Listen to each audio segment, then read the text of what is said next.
Bhutale Shrimad Bhakti Pramodaya Puri Goswami Namine Namam Vishnu Padaya Krishna Prestaya Bhutale Shrimati Bhakti Vedanta Swamiti Namine Namam Vishnu Padaya Krishna Prestaya Bhutale Shrimati Bhakti Deita Madhava Goswamiti Namine Namam Vishnu Padaya Krishna Prestaya Bhutale Shrimati Bhakti Lashaka Shiladev Goswamiti Namine Namam Vishnu Padaya Krishna Prestaya Bhutale Shrimati Bhakti Siddhanta Sarasvati Namine Shri Brahmadvaguda Sarasvat Sampadaya.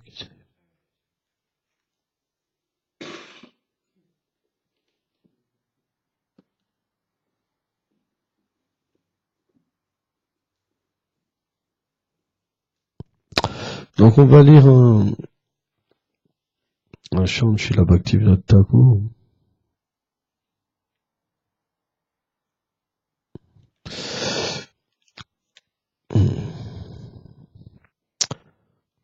Avec une branche de Sharanagati,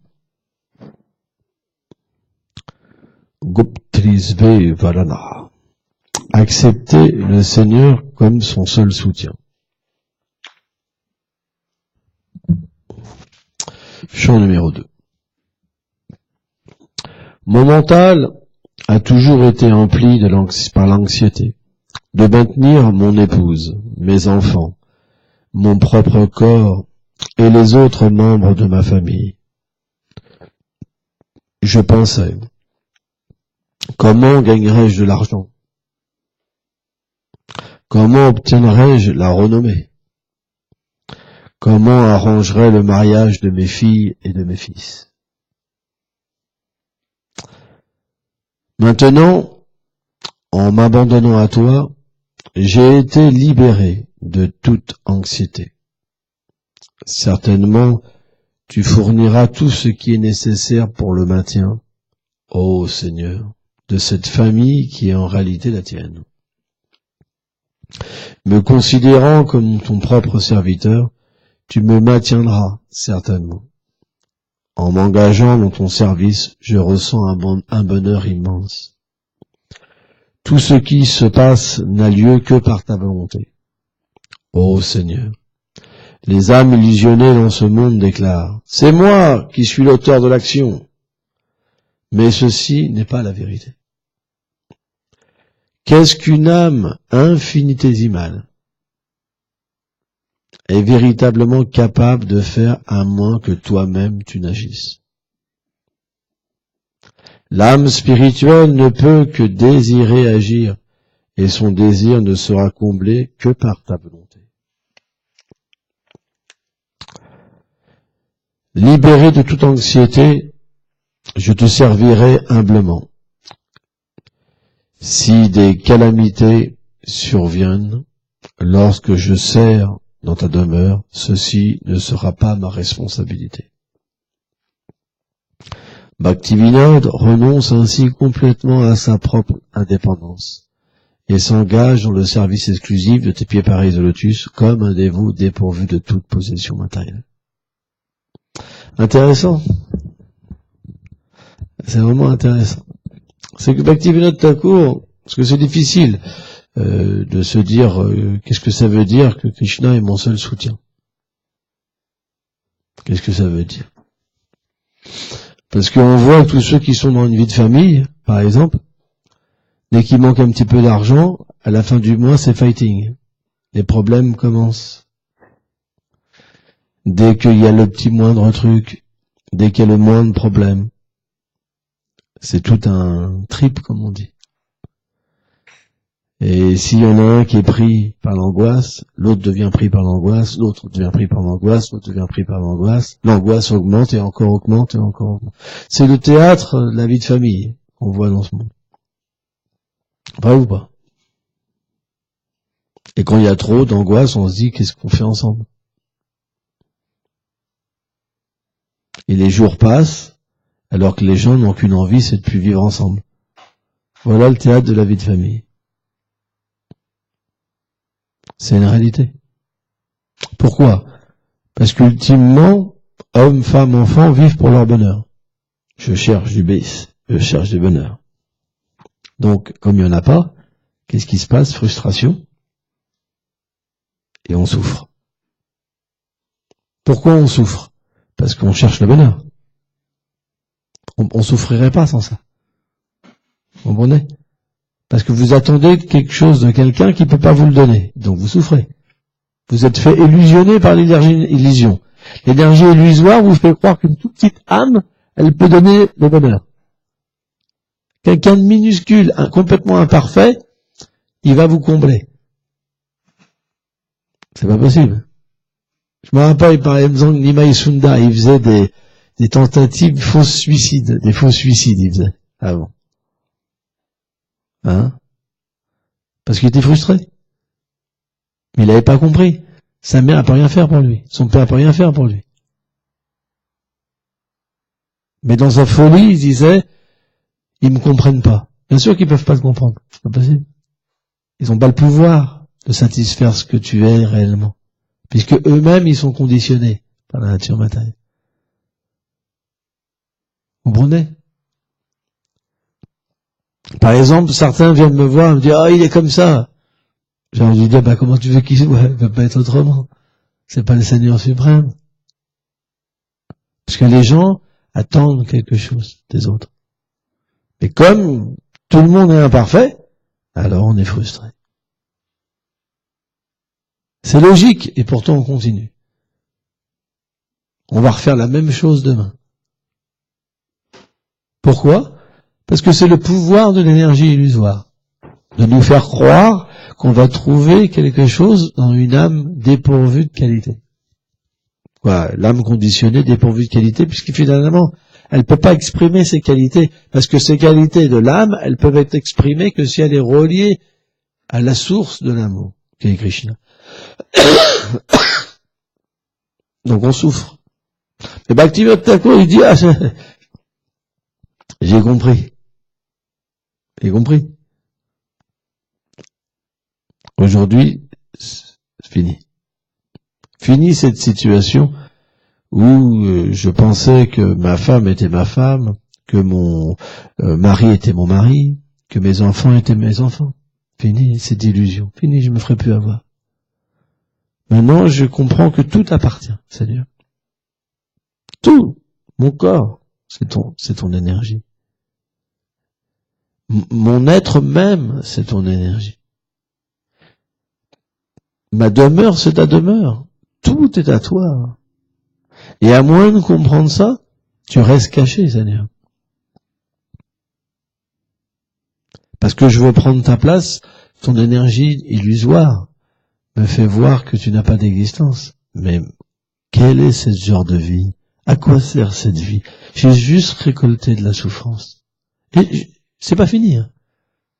Ça fait des milliards de vies que je souffre, mais cette vie-là n'est même pas encore finie. Elle débute. Et pourtant, les souffrances qu'on a tous expérimentées, c'est comme illimité. Mais quelle est cette folie où on pense qu'on va trouver? C'est le mirage de Maya.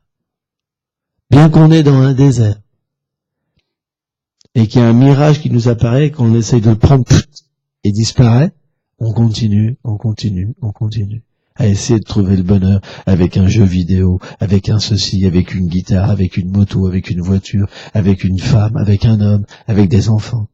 Et finalement, il n'y a jamais un bonheur tangible. Ça s'en va. Toujours. Toujours. Toujours. Vrai ou pas? T'as essayé? Est-ce que ce bonheur, il est resté? Si tu me dis oui, alors je te dirais que tu sais pas ce que c'est le bonheur.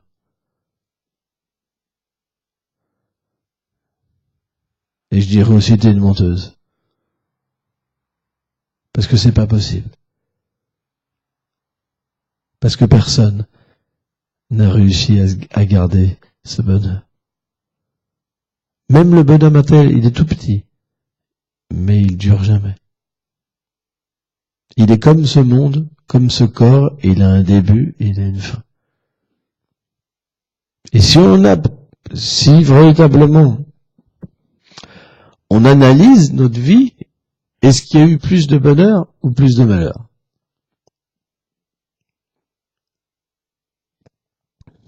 Vous comprenez? Et est-ce que le bonheur augmente ou le malheur augmente? Et quand le bonheur augmente, est-ce qu'il n'y a pas encore plus de malheur après? C'est la nature de ce monde. Vous tombez amoureux de quelqu'un, par exemple, tout est merveilleux, et après, la contreface arrive. C'est la nature de ce monde. Et même, imaginons que vous restez amoureux, si la personne disparaît, elle meurt, vous souffrez de plus en plus, à chaque instant. C'est la nature de ce monde. Vous ne pourrez rien faire. Vous n'avez pas le pouvoir de changer les choses. C'est pas possible. Parce que c'est fait d'une manière pour qu'on puisse pas trouver le bonheur, pour qu'on puisse se tourner vers la réalité. C'est pour ça que ça peut pas être autrement. Et heureusement d'ailleurs. Si on pouvait détruire le malheur et établir le bonheur, ça veut dire qu'on serait plus puissant que l'énergie matérielle.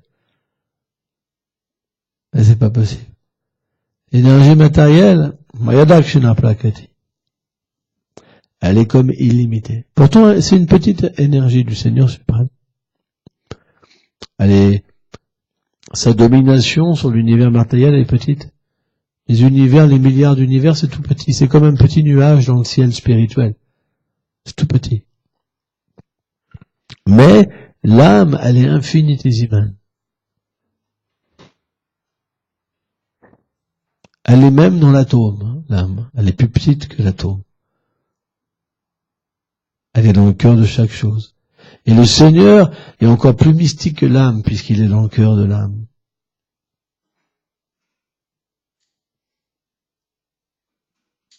Or, qu'est-ce que dit Krishna? Ishvara Parama, non. Ishvara Sarvabhutana.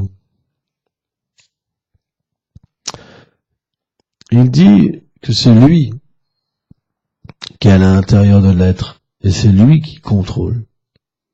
C'est lui qui fait que l'être peut errer dans cet univers. Parce que on a désiré venir dans l'univers matériel. C'est nous. Mais en tant que âme spirituelle, on ne peut pas être dans ce décor matériel. On est antimatière. Donc Krishna a fait un arrangement pour qu'on puisse devenir une âme conditionnée et essayer de prendre sa place, essayer d'être indépendant de lui.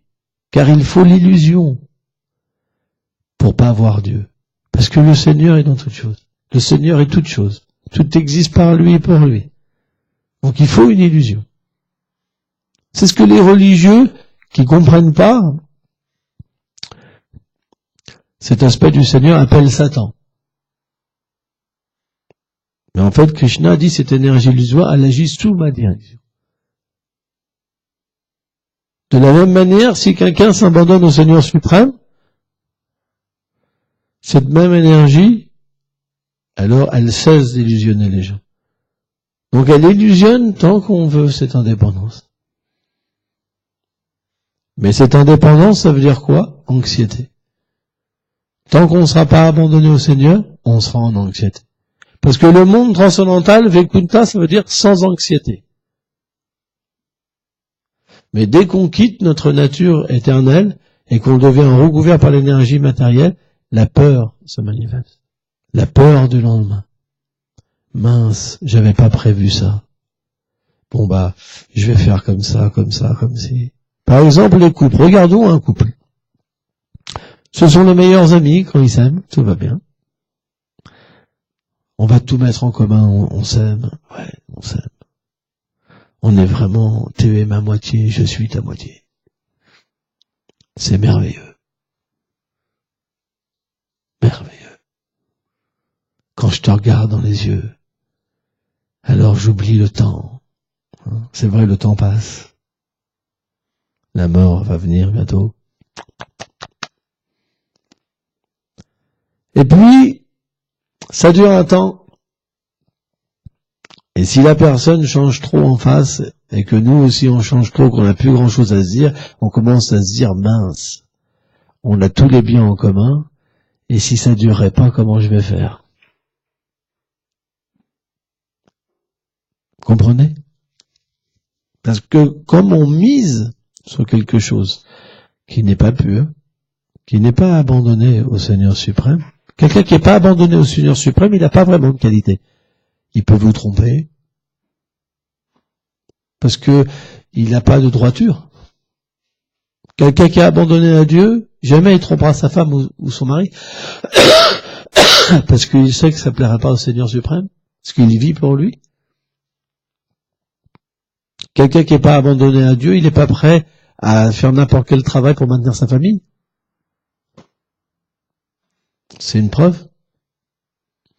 Un enfant qui n'est pas abandonné à Dieu, il sera pas prêt à faire n'importe quoi pour le plaisir du Seigneur non plus, à pas répondre à ses parents, par exemple. Tous les matins, le fils, il devrait toucher les pieds de ses parents, comme ça, avec sa tête. Prêt à écouter.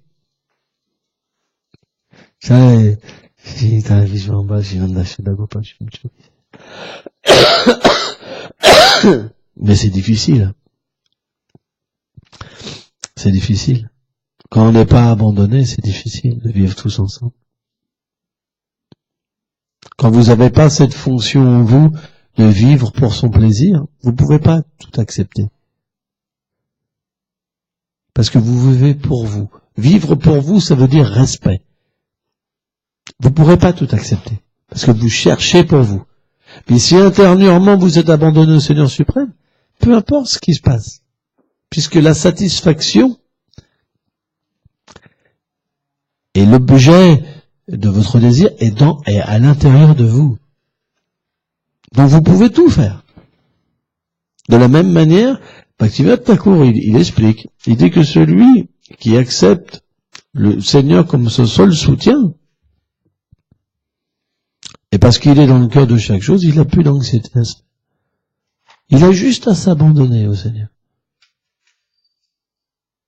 C'est pas compliqué. Mais par exemple, regardons les temples. Les temples sont vides. Pourquoi les temples sont vides?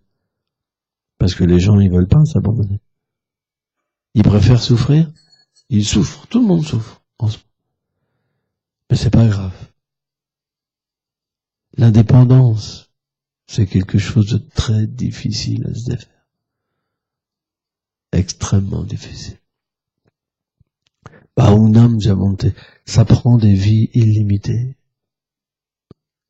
Parce que bien qu'on souffre, on est dans une situation la pire, on n'est toujours pas prêt à s'abandonner. C'est très difficile. Et on est tous dans le même cas. On a tous un problème. C'est pour ça que Bhaktivinoda Thakur, dans ses chants, nous enseigne qu'on est juste comme des fous. Lui-même, il a essayé, il a joué le jeu. Krishna l'a fait jouer le jeu. Mais quelle est sa conclusion? Maintenant, c'est fini. Ça m'a rien rapporté, juste du malheur. Maintenant, je vais changer complètement d'attitude. Et quelle est sa conclusion? Bhaktivinoda Thakur, maintenant, je goûte la félicité à chaque instant. Il dit, même quand des problèmes viennent, c'est plus mon problème. C'est le tien, Seigneur. Parce que je me suis abandonné à toi. Tu dois me maintenir. Et c'est ça, un Vaishnava. Un Vaishnava, c'est qu'il a une foi absolue.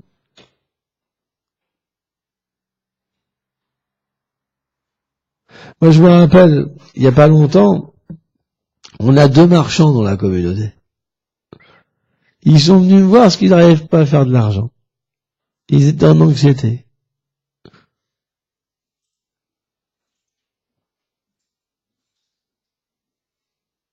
Mais, qu'est-ce qui a été ma réponse? Je pense que Krishna vous donnera de l'argent parce que vous n'êtes pas qualifié. Le jour où vous serez plus en anxiété, Krishna vous donnera plus rien. Mais là, c'est pas possible, parce que si vous donnez plus rien, vous allez perdre votre foi. Donc Krishna leur a donné. Mais un jour viendra où Krishna leur donnera plus rien. Zéro. Ils dépendront du Seigneur. Et là, ils goûteront la félicité. Parce qu'ils pourront voir le Seigneur suprême. En fait, quand on est dans l'anxiété, comme ça, quand on est en anxiété comme ça, c'est qu'on pense que c'est par nous-mêmes qu'on obtient les choses. Alors parfois, des gens comme moi ou d'autres disent, non, moi je suis abandonné. Non, c'est le Seigneur qui me donne. Mais quand Krishna, il entend cette fourberie, parce qu'on dit quelque chose qu'on n'est pas abandonné, la catastrophe commence à venir. C'est toujours comme ça. Le test arrive. Alors, on va voir. Et le test arrive. Boum. Boum. Boum. Comme ça. Et là, on se rappelle la parole. Je suis abandonné, mais il y a un décalage qui se passe à l'intérieur. Il y a quelque chose qui vient nous chercher, une angoisse qui vient nous chercher. On ne sait pas ce que c'est. Je suis abandonné. Ah, c'est dur. Qu'est-ce qui se passe, Seigneur? Je comprends plus rien. Je suis abandonné. Vous comprenez? C'est comme ça que Krishna nous fait progresser. Parce qu'en fait, c'est très élevé, l'abandon. L'abandon, c'est quelque chose de très élevé. On voit, par exemple, Aghasura, quand il a pris la forme d'un immense python, et qui s'est mis sur la route que Krishna prenait avec ses vaches et ses amis. Krishna, Balaram et les vaches, ils dansaient, les pâtres jouaient de la flûte, des instruments. Ils chantaient les gloires de Krishna. Sans anxiété, en grande extase. Et puis d'un seul coup, ils ont vu un truc énorme devant eux. Un truc terrible. Aghasura. Il avait 2 yeux rouges.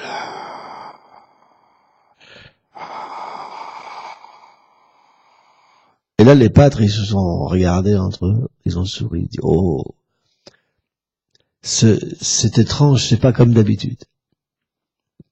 Ils ont même pas eu peur. Ils ont vu un truc terrible. Nous, on aurait couru. Vite. Nimai Sundar, dépêche-toi. Vite, vite. On va mourir, Maharaj. Je sais pas, dépêche-toi, on a encore une chance.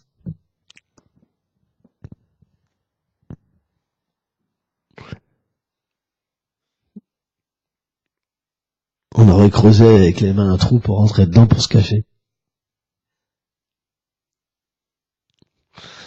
Mais eux, les peintres, ils ont regardé ce décor. Ils ont dit, oh, je pense que c'est un endroit merveilleux pour jouer. Et certains commencent à dire, moi je pense plutôt que c'est un énorme serpent venu nous avaler. Regarde la langue, parce qu'il avait déroulé sa langue, une longue langue sur la route, avec des yeux. Il y avait un vent, une odeur nauséabonde de poisson. Et il faisait des kilomètres de haut comme ça.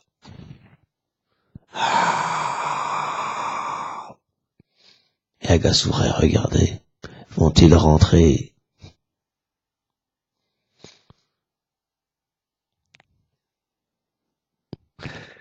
Et les pâtres, quelle a été leur conclusion?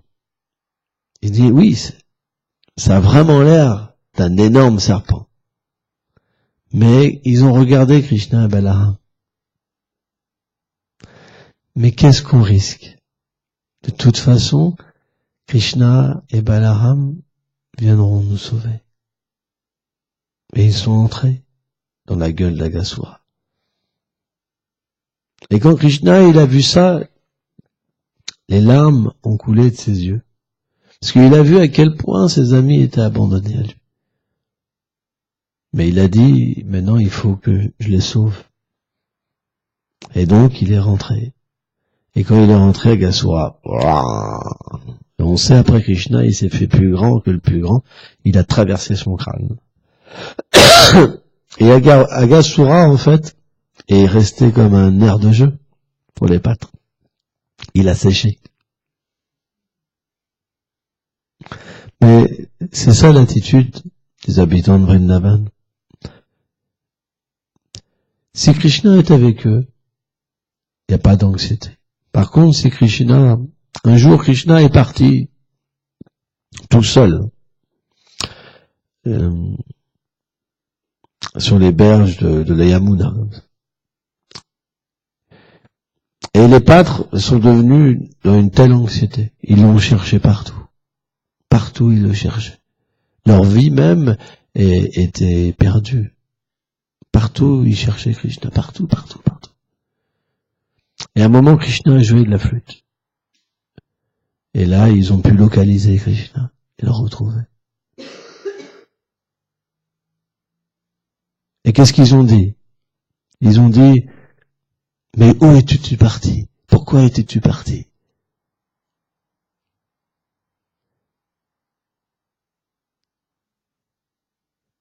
Krishna est tellement beau qu'un jour, Shridham a dit à Krishna, dit, mais à quoi servent tes ornements? Tu es l'ornement des ornements.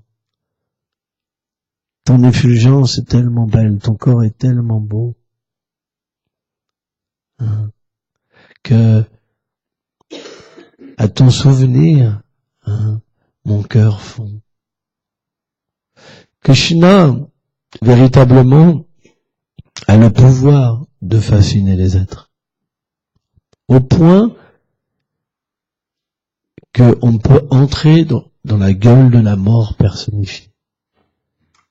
Juste pour jouer.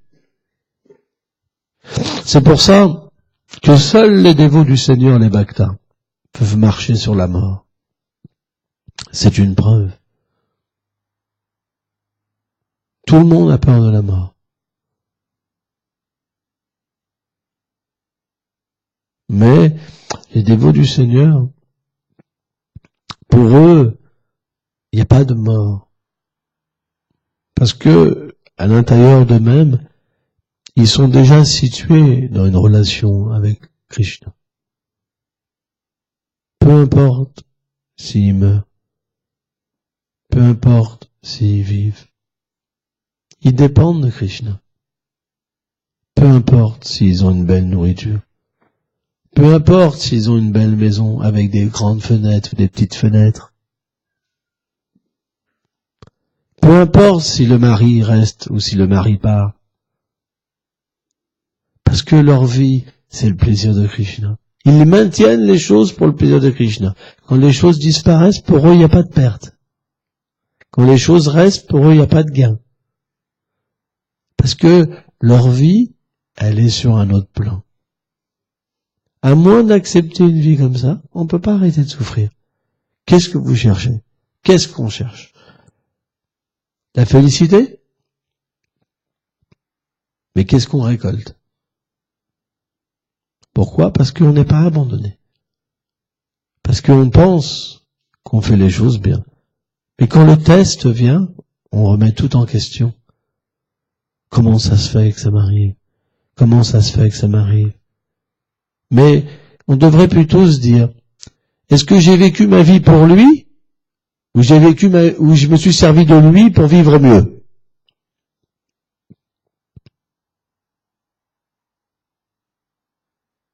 Comprenez?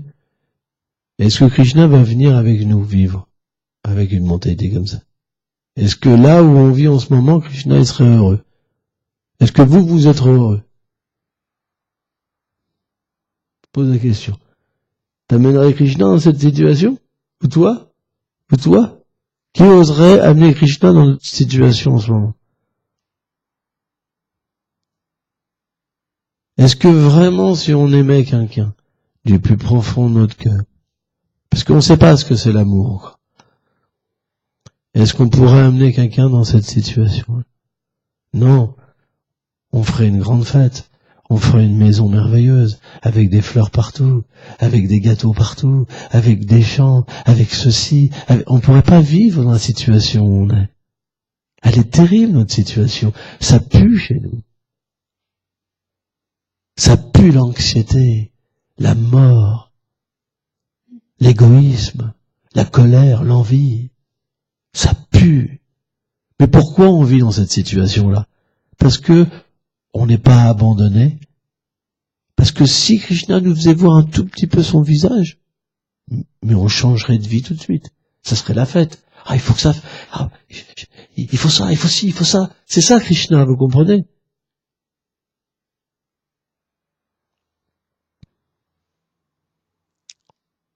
Mais si on adore correctement les déités, par exemple, on s'occupe des déités correctement, on les habille tous les jours, on leur donne 6 fois à manger par jour, même 2 habillages par jour, qu'elles soient couchées, qu'elles soient réveillées. Alors vous verrez que graduellement le bonheur viendra en vous. Parce que plus vous prendrez soin de lui, plus vous serez heureux. C'est pour ça que l'adoration de la déité, elle est primordiale pour un néophyte. Si vous prenez soin de Krishna, alors vous serez heureux. Mais dans la situation où on vit, c'est pas possible de comprendre Krishna. C'est pour ça, n'abandonnez jamais votre service au temple, à la déité.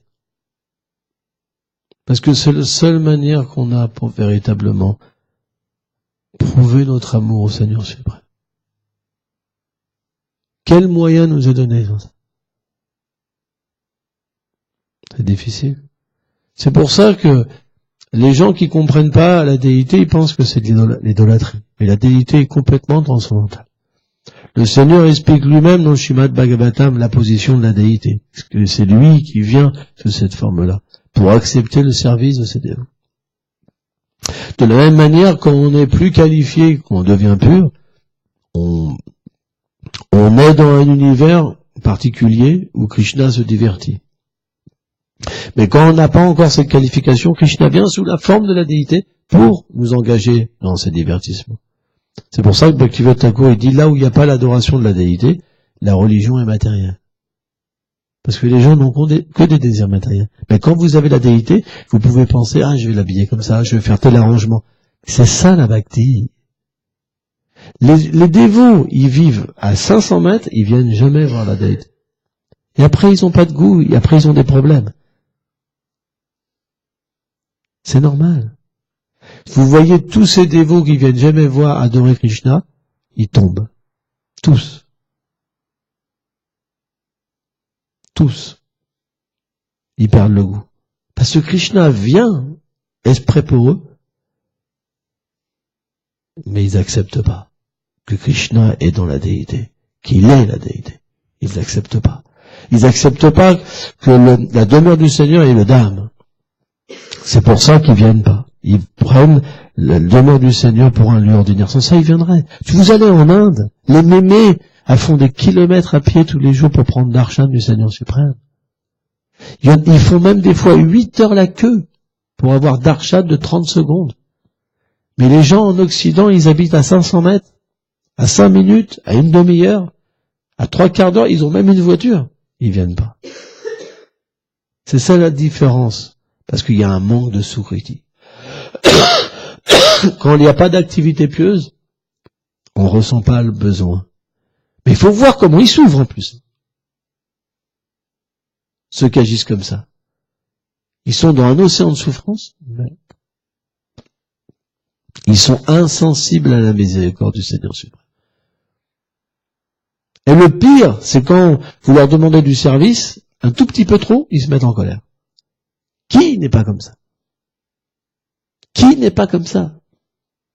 Demandez à chacun d'entre vous un petit peu plus de service. C'est pour ça qu'on a un standard si petit. Parce qu'il y a des temples, on est moins que ça.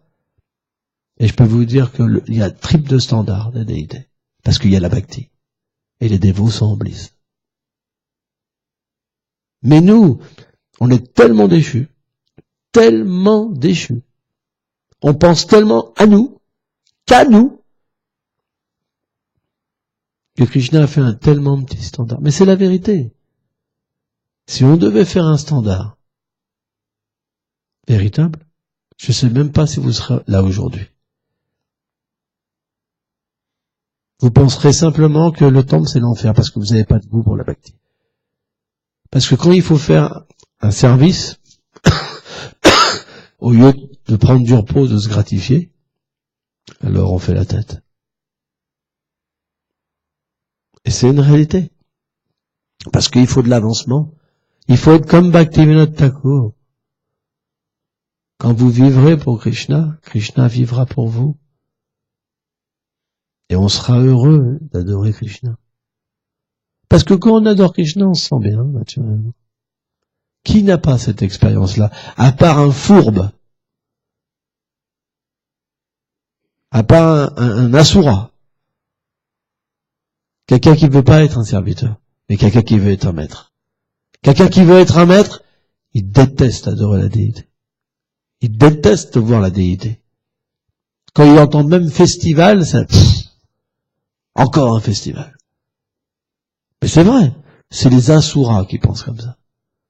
Ceux qui veulent être des maîtres. Mais les serviteurs, eux, ils sont heureux. Quand Krishna est apparu, quand Chaitanya Mahaprabhu est apparu, tout le monde est venu avec des cadeaux pour fêter la venue du Seigneur suprême. Tout le monde était heureux. C'était l'allégresse. Les planètes même étaient alignées. Tout était en harmonie. Tout le monde était heureux, sauf les asuras. On peut voir notre mentalité. Est-ce qu'on est heureux quand il y a un festival? Donc, il n'y a pas d'injustice. Ceux qui ont une mentalité qui est mauvaise, ils devront souffrir. C'est normal. Pourquoi être étonné? Vous comprenez ça?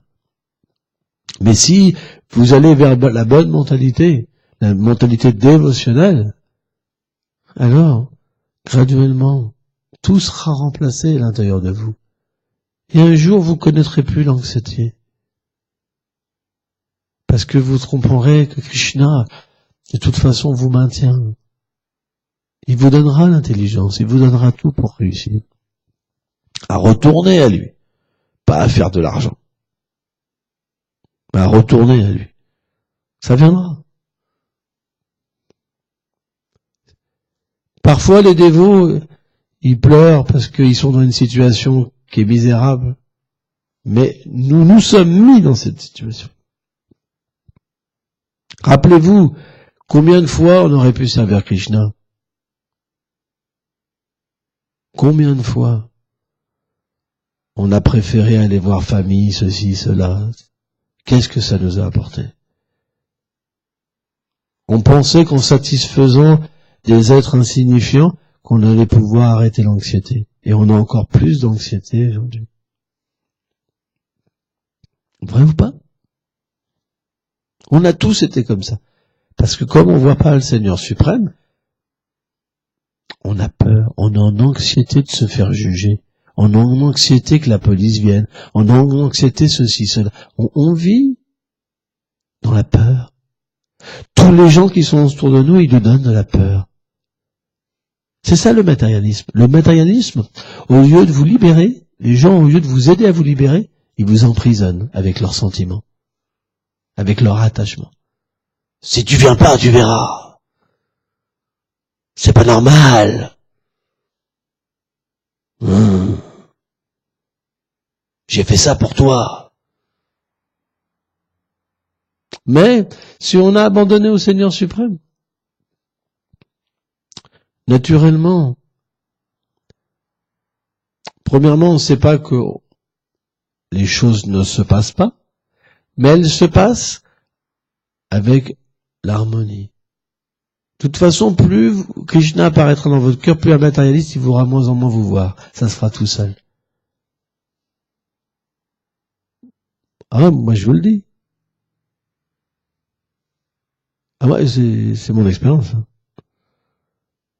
Ah, moi, j'ai pas rejeté ma famille. Hein. Au début, j'étais un petit peu fanatique, c'est vrai, j'avoue. Mais après, j'ai voulu refaire des liens, et ça n'a pas été si simple que ça. Parce que c'est une réalité. On vit dans des mondes qui sont différents.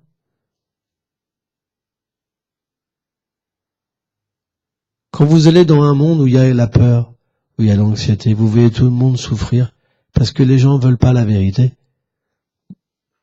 Qu'est-ce que vous pouvez faire dans une telle situation? Rien.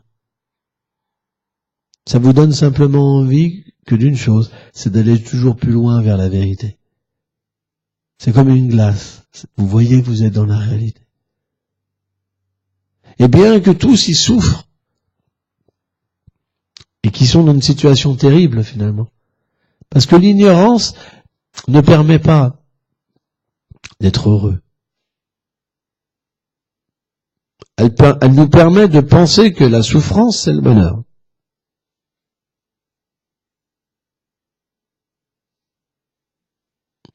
C'est comme par exemple quand vous avez, parfois, on a un endroit qui nous gratte. Des fois, ça arrive, je dis bon, j'ai pas envie de me gratter aujourd'hui. On essaie de lutter. Ça gratte, bien.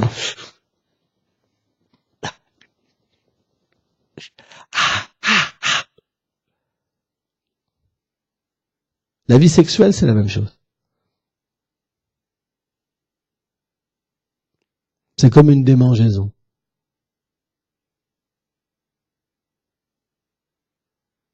Mais finalement, pour la vie sexuelle, qu'est-ce qu'on est obligé de faire? C'est dingue. Alors que quand on devient dégagé de cette vie sexuelle, on devient libre.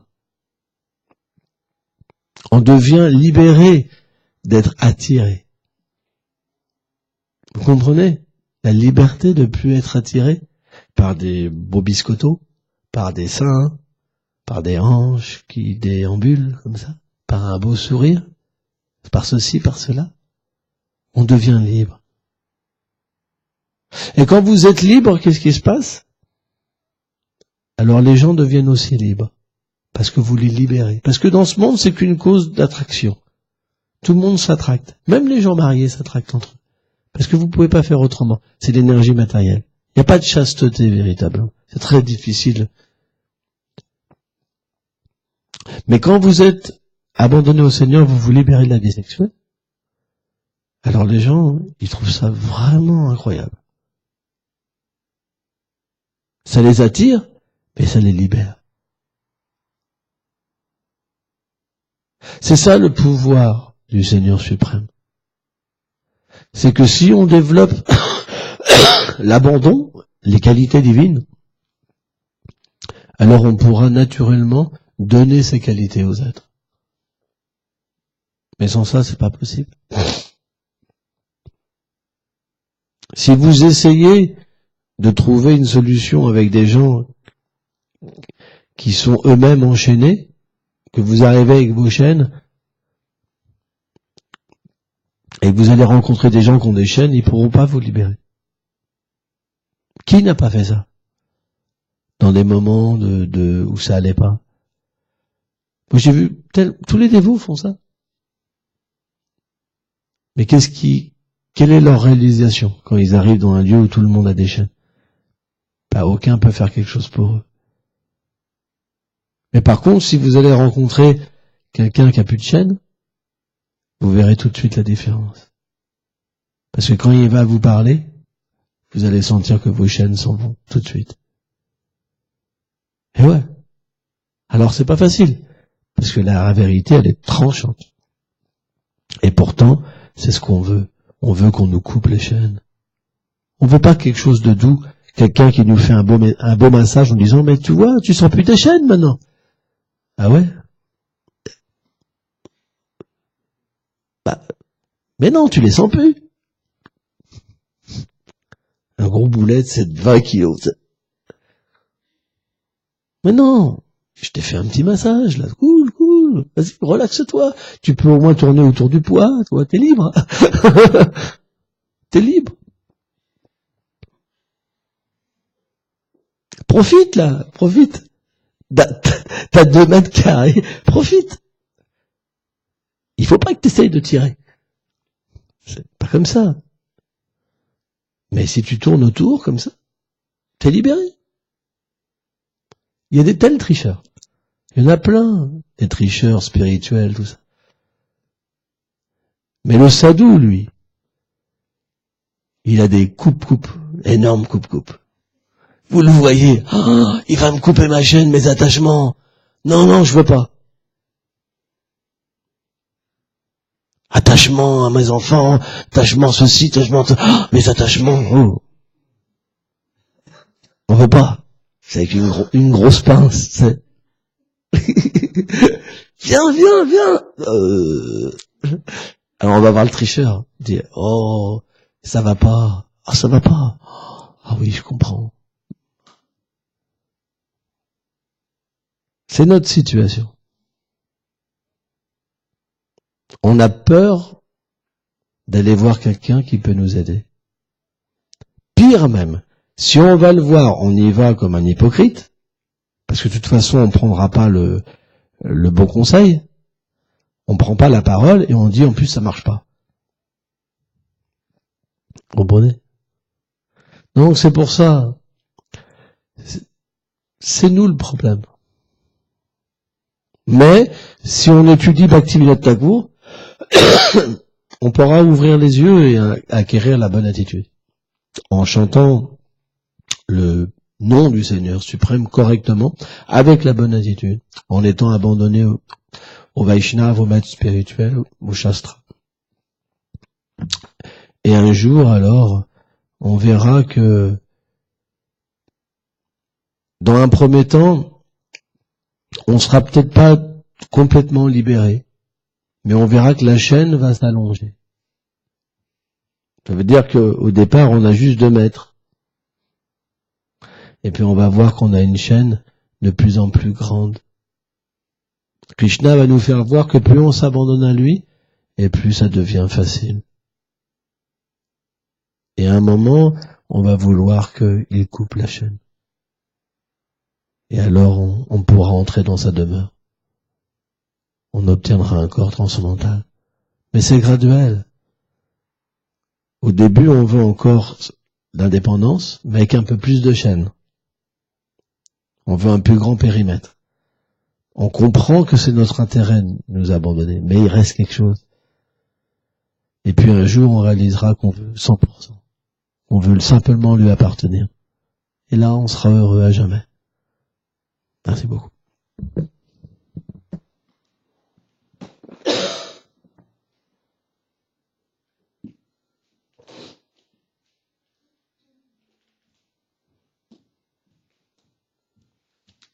Ah oui, je l'avais jamais entendu, ça. C'est pas mal, ça.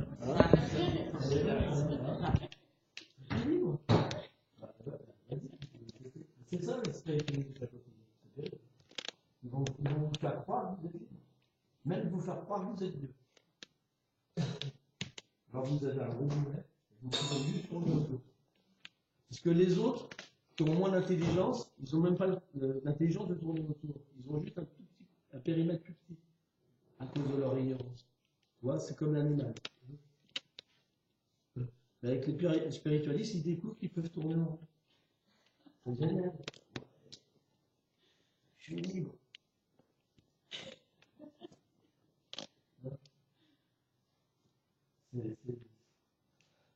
C'est sûr.